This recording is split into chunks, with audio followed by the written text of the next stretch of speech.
some interesting things coming out of Buffalo. Now, I will say this before we jump into this topic. Sefon Diggs is back in practice after taking a little hiatus yesterday, and the head coach, Sean McDermott, questioning, he was shocked that Sefon Diggs wasn't in practice. Sefon Diggs yesterday posted this on his IG story saying, "I just be letting people cap. That means lie for anyone who doesn't know. If them lies help you sleep better, tell them, big dog." And this was, Josh Allen had a press conference, he had a press conference yesterday talking about the situation, and this is what he had to say. I think that there are some things that could have gone better last year and didn't. And just, I think we're just, as an organization, maybe not communicating the right way. Again, I wanna get back on the same page with him, and again, he makes me a better quarterback, and I feel like I make him a better receiver. And I mean, I think it has more to do than just football, is what I'm basically saying. I think there's the football piece, one, and then stuff that happens due to football, and I'll just kind of keep it at that. So, Sefon Diggs. Remember last time we saw Sefon Diggs? Yeah, he was yelling at Josh Allen yeah. in a horrible playoff loss where they looked depleted against the Bengals. So I want to know, do you think the Buffalo Bills and Bills Nation should be worried about a potential rift between Sefon Diggs and it looks like the entire organization? Yeah, I think they should be. I mean, if this thing is still festering after all that time, after the loss and the playoff game, I think it is a problem. And it sounds like Josh Allen is doing all he can to try to get on Sefon Diggs' good side. And I bet you there's still a rift between the two of them, which is mostly on Diggs, right? And it doesn't sound like it's on Allen. It's on Diggs. He's the one that's still upset. Right. And Allen is trying to cover for him when it wasn't, for some reason, wasn't in the practice yesterday. And I don't know. Sounds like they still got to mend some fences there. And Allen is trying to cover for him. That's how I take it. I will say this, though. I never understood, like, him barking at Josh Allen on the sidelines in that Bengals loss.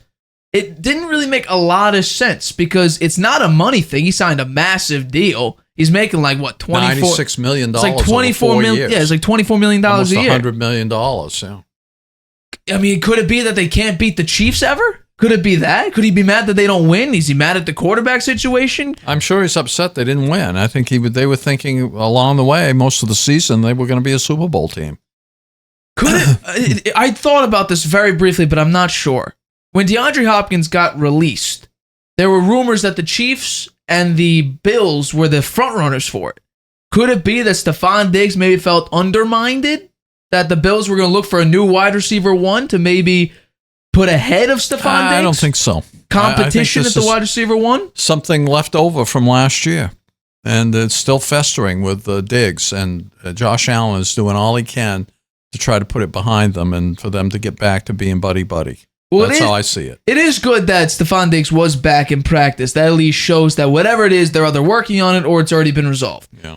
But I will say this. Josh Allen said that he makes Sefon Diggs a better receiver and Sefon Diggs makes him a better quarterback.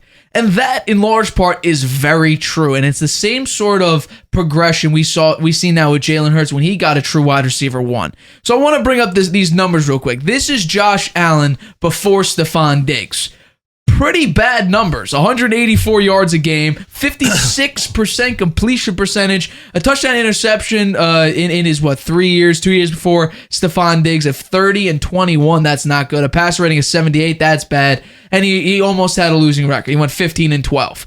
Now with Sefon Diggs, we see who's arguably a top 3 to top 5 quarterback in the league. 270 yards a game, 65% completion percentage, 108 to 39 touchdowns to interceptions, a 98 passer rating, and a QB record of 37 and 12. We see an entirely different quarterback with a true wide receiver one, and that's the same progression we saw with Jalen Hurts. I brought that up before the season. When he got A.J. Brown, we saw a huge uptick with Jalen Hurts and his production and his performance. We saw the same thing with Josh Allen.